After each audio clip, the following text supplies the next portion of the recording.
ബയോടെക്കിന്റെ biogas plan ഇപ്പോഴത്തെ ഈ കാലഘട്ടത്തിൻ്റെ ഏറ്റവും വലിയ നമ്മൾ അഭിമുഖീകരിക്കുന്ന പ്രശ്നം എന്ന് പറയുന്നത് മാലിന്യ സംസ്കരണം. ജൈവമാലിന്യം സംസ്കരിക്കാൻ പറ്റുന്ന ഒരു സാഹചര്യമാണ്. ഇതുമൂലം ഞങ്ങൾക്ക് വേസ്റ്റ് ഡിസ്പോസൽ സിസ്റ്റം ഞങ്ങൾക്ക് ഒരു ബുദ്ധിമുട്ടായി തോന്നുന്നു.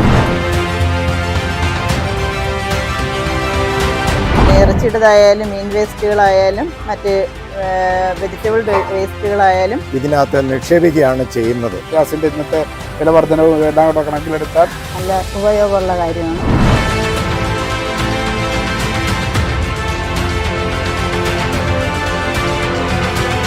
നമ്മുടെ പരിസരം ഏറ്റവും ശുചിയായിരിക്കാൻ ഓരോ ഭവനത്തിലും ഇത് ഇംപ്ലിമെന്റേഷൻ നടത്തിയാൽ ഏറ്റവും നന്നായിരിക്കും എന്നാണ് എൻ്റെ അഭിപ്രായം.